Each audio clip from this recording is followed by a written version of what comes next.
LPU ప్లేస్మెంట్ల రికార్డులు సృష్టిస్తోంది. Final year student 2.5 కోట్ల ప్యాకేజ్ పొందుతున్నారు. 1700 మందికి పైగా ఎల్పియు స్టూడెంట్స్ 10 లక్షల నుంచి 2.5 కోట్ల ప్యాకేజెస్ పొందారు.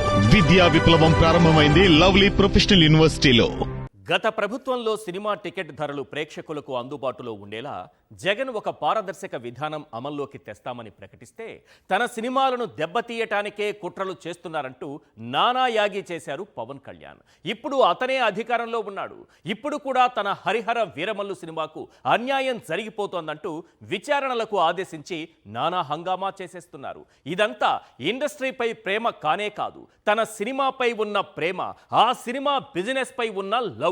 అసలు హరిహర వీరమల్లు సినిమాను ఎవరు అడ్డుకుంటున్నారన్నది కాసేపు పక్కన పెడితే డీసీఎం పవన్ కళ్యాణ్కు తన సొంత సినిమాపై ఉన్న ప్రేమ పాలనపై లేదా అన్న ప్రశ్న తలెత్తుతోంది.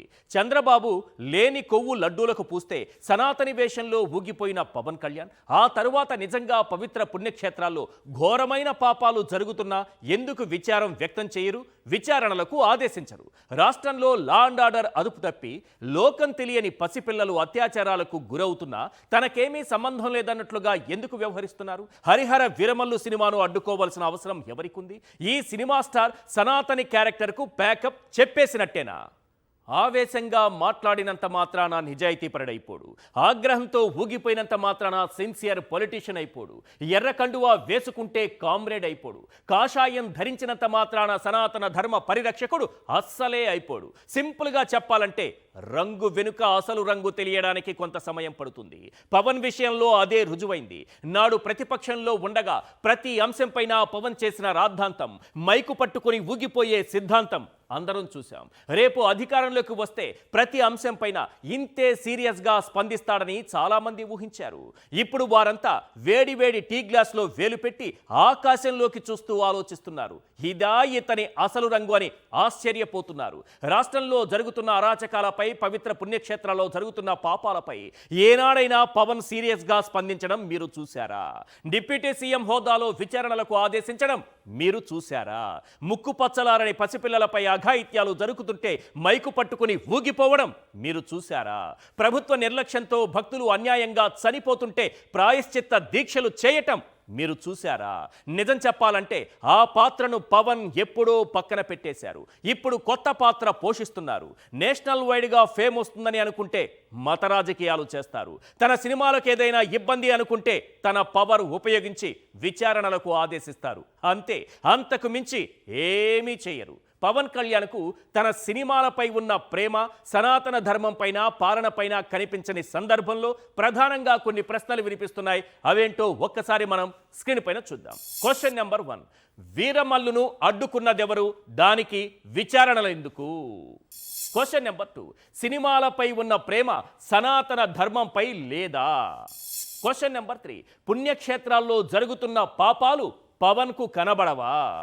క్వశ్చన్ నెంబర్ 4, సనాతని క్యారెక్టర్కు ఎప్పుడో మంగళం పాడేశారా? వీరమల్లు అసలు రూపం బయటపడుతున్న వేళ వినిపిస్తున్నటువంటి ప్రశ్నలివే.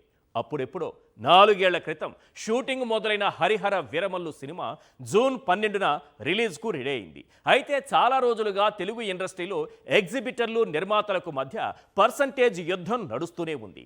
తమకు పర్సంటేజ్ సిస్టంలో సినిమాలు విడుదల చేయాలని ఎగ్జిబిటర్లు పట్టుబడుతుంటే అలా చేస్తే తమకు నష్టం వస్తుందంటున్నారు నిర్మాతలు. ప్రస్తుతం నడుస్తున్న అద్దె ప్రాతిపదికన థియేటర్లు నడిపే పరిస్థితుల్లో తాము లేమని థియేటర్ యాజమాన్యాలు తేల్చేశాయి. ఈ క్రమంలోనే ఎగ్జిబిటర్లు, డిస్ట్రిబ్యూటర్లు, నిర్మాతల మధ్య ఆదాయ పంపిణీ వివాదం ఉందంటూ జూన్ 1 నుంచి సినిమా హాళ్లు బంద్ చేయాలని నిర్ణయం తీసుకున్నారు. అదే జరిగితే జూన్లో విడుదలకు సిద్ధమైన థగ్ లైఫ్, కుబేర లాంటి పెద్ద సినిమాలకు ఇబ్బందే.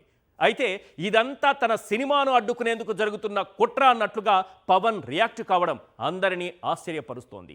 అంతేకాదు, దీనిపై ఏకంగా విచారణకు ఆదేశించారు సినిమాటోగ్రఫీ మంత్రి దుర్గేష్. చివరికి వారిని బెదిరించి బంద్ విరమిస్తున్నట్లు వారి చేతనే ప్రకటింపజేశారు. చాలా వేగంగా రిజల్ట్ రాబట్టారు.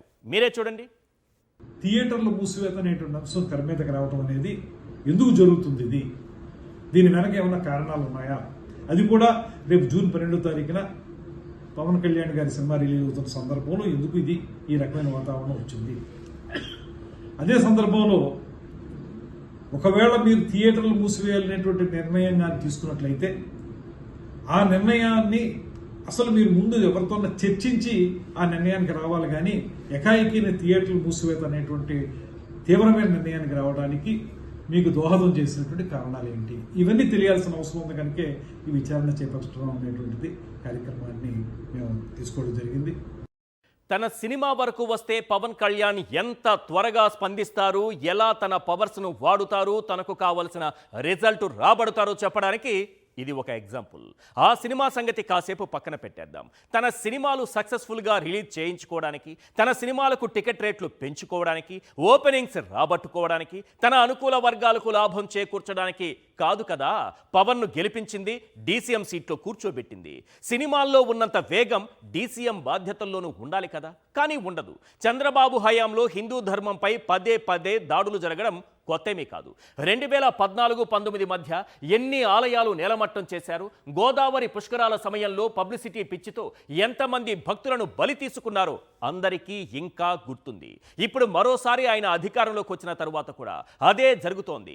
చంద్రబాబు రుణం తీర్చుకోవడానికి హిందూ ధర్మ పరిరక్షకుడిలా అవతారమెత్తిన పవన్ కళ్యాణ్ లడ్డూలకు లేని కొవ్వును పూస్తే ప్రాయశ్చిత్త దీక్షల పేరుతో దుర్గగుడి మెట్లు కడిగి ఆ సన్నివేశాన్ని సూపర్ హిట్ చేశారు కదా, దాన్ని మనమంతా చూశాం కదా. మరి శ్రీవారి లడ్డుల్లో జంతువుల కొవ్వు అంటూ చంద్రబాబు ఆరోపణలు చేసి 8 నెలలయ్యాయి. సిబిఐ ఎంక్వైరీ జరుగుతోంది. ఇప్పటికే 8 నెలలు అయ్యాయి కదా. ఆ ఎంక్వైరీ ఎంతవరకు వచ్చిందని పవన్ ఏనాడైనా ఎంక్వైరీ చేశారా అని నేను ఎంక్వైరీ చేస్తే ఆ ఎంక్వైరీపై ఈయన ఎంక్వైరీ చేయలేదని నా ఎంక్వైరీలో తేలింది. దట్ ఈజ్ కలియుగ సనాతని. తిరుపతి వైకుంఠ ద్వార దర్శనం టోకెన్ల జారీలో తొక్కిసలాట కారణంగా 6 భక్తులు అన్యాయంగా చనిపోతే ఒక్కసారి చెప్పించి వెళ్ళిపోయారు. ప్రభుత్వ అసమర్థత కారణంగా సింహాచలంలో గోడకూలి 7 భక్తులు అన్యాయంగా చనిపోతే నో సనాతని. తిరుమలలో మద్యం విచ్చల విడిగా దొరుకుతుంటే నో సనాతని. సాక్షాత్తు పోలీసులే తప్పతాగి అలిపిరిని దాటుకుని తిరుమల వరకు పోలీసు వాహనంలో బీభత్సం సృష్టిస్తే నో సనాతని. భద్రతా ప్రమాణాలు ఉల్లంఘించి తిరుమలలో డ్రోన్లు ఎగరేస్తే నో సనాతని. సొంత శాఖ అధికారులే పాప వినాశనంలో టూరిజం పేరుతో బోటు షికార్లు చేస్తే నో సనాతని. సొంత శాఖ అధికారులే పవిత్ర కాశీనాయన క్షేత్రాన్ని కూల్చేస్తే నో సనాతని. తిరుపతి గోశాలలో 100కు పైగా గోమాతలు అన్యాయంగా చనిపోతే నో సనాతని. శ్రీకూర్మంలో నక్షత్ర తాబేళ్లను తగలబెట్టేస్తే నో సనాతని. ఇలా చెప్పుకుంటూ పోతే ఈ కూటమి అధికారంలోకి వచ్చిన 11 నెలల్లో జరిగిన పాపాలు అన్నీ ఇన్ని కావు, కానీ ఎక్కడా ప్రాయశ్చిత్తం కనిపించదు. పోనీ ఆ సనాతని క్యారెక్టర్ను పూర్తిగా పరిత్యజించారే అనుకుందాం. ప్రతిపక్షంలో ఉండగా ఏం చెప్పారు? ఆడపిల్లలపై చేయి పడితే తాటతిస్తా అన్నారా లేదా? 9 ఏళ్ల చిన్నారిని అత్యాచారం చేసి ముచ్చుమర్రి కాలువలో పడేశారు. నేటికి మృతదేహం దొరకలేదు. దానిపై ఏ రోజైనా మాట్లాడారా? ఎన్నికల ముందు గొంతు చించుకుని అరిచిన సుగాలి ప్రీతి కేసు ఎక్కడి వరకు వచ్చిందని ఎప్పుడైనా ఆరా తీశారా? 30,000 మంది అమ్మాయిలను వాలంటీర్లు కిడ్నాప్ చేశారని ఆరోపించారే, దానిపై విచారణకు ఆదేశించారా? అంతెందుకు, నిన్నటికి నిన్న కడప జిల్లాలో 4 ఏళ్ల చిన్నారిని అఘాయిత్యం చేసి చంపేస్తే కనీసం ఆ బాధిత కుటుంబాన్ని పరామర్శించారా? ఫైనల్గా చెప్పొచ్చేది ఏంటంటే, మోసగాళ్లు అనేక వేషాలు వేస్తారు, అది వాళ్ళ తప్పు కాదు. వేషం చూసి మోసపోవడం మన తప్పు. ఒక్కటి మాత్రం నిజం, పవన్ కళ్యాణ్ సనాతని పాత్రపై, డిప్యూటీ సీఎం బాధ్యతలపై ఇంకా ఏవైనా మీలో ఆశలు మిగిలి ఉంటే మీరు తెలుసుకోవలసిన సత్యం ఒకే ఒక్కటి: సనాతని పాత్ర ఎప్పుడో పరిసమాప్తమైంది, డీసీఎం పాత్ర స్వప్రయోజనాలకే పరిమితమైంది. ఇది మాత్రం గన్ షాట్.